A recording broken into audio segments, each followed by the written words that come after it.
In this video, we will try to show you how to put Xbox 360 games on your USB hard drive. So, meron ako ditong hard drive. Ang requirement lang naman ng hard drive is kailangan naka FAT32 partition siya. Pero bukod doon, dapat siya rin ay naka MBR. Hindi siya dapat naka GPT, so dapat naka MBR yung kanyang file partition scheme. Okay? So, balik tayo dito. So, dapat FAT32 and naka-MBR siya. Okay?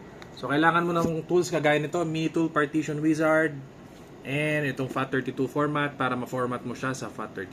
Okay? So, we're not going to discuss that here. So, this assumes na yung USB flash hard drive mo is prepared na properly. Okay? Pangalawa, syempre, games na kailangan natin. So, meron akong sample game dito. Meron ako ditong game, ito. Meron akong sample game dito, Terraria, ang title niya, ayan. So, fairly small siya. Ayan, magtinignan natin, maliit lang siya. 47.9 MB. Okay? So, ang format nitong game na to is, pag inopen natin, ang format nitong game na to is, yan, naka XEX format siya. Okay? Meaning, nakikita natin yung files niya sa loob. Right? Yung XEX file niya. Meron pang ibang klaseng game na ang format naman niya is naka XBLA. So, ito naman yung mga naka-content. Pag inopen natin siya, laman niya is content folder, tapos yan. Tapos ito, yan. Hindi mo makikita yung kanyang XEX. Then, another game is itong naka-GOD format. So, halos the same lang sila nung XBLA format na game. Okay? So, punta tayo sa mga website kung saan naman yan nada-download. So, dito yan. Dito, isa ito sa mga website na saan ka maaring makapag-download ng games. So, yan, dlxbgame.com. Yan. So, makikita mo dito kung yung game ay XBLA or RGH. Okay? So, pupunta tayo dahil yung XBLA, madalas yan, mga mini games, small games lang. So, dito tayo sa list game, JTAG RGH. Okay? Click lang natin yung list. Wait natin siya bumukas. So, hanapin natin dito yung Terraria. Wala yung Terraria dito. So, anyway, dito sa website na to, iba-ibang klaseng games ang mada-download mo. Merong RGH JTAG or yung XEX format. Merong mga GOD format. Merong mga XBLA format.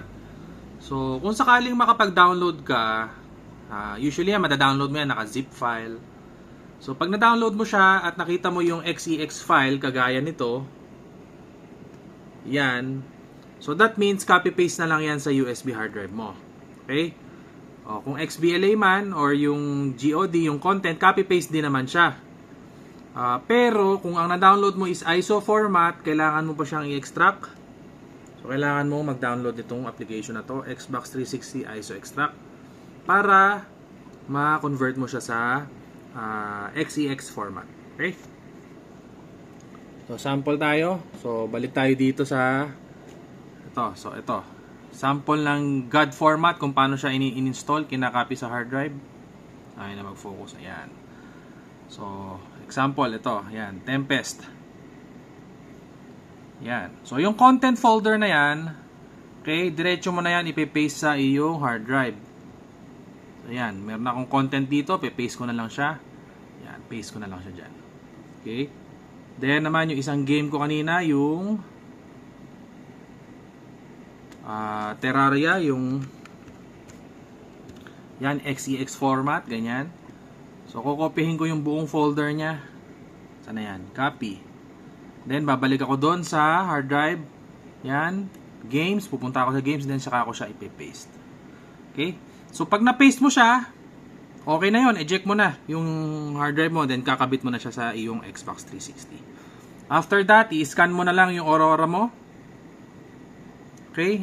I-scan mo yung Aurora mo para lumabas na siya dun sa list. Okay? Kung paano gawin yon, syempre, hindi na yan part nitong guide na to. So, meron tayong separate guide for that.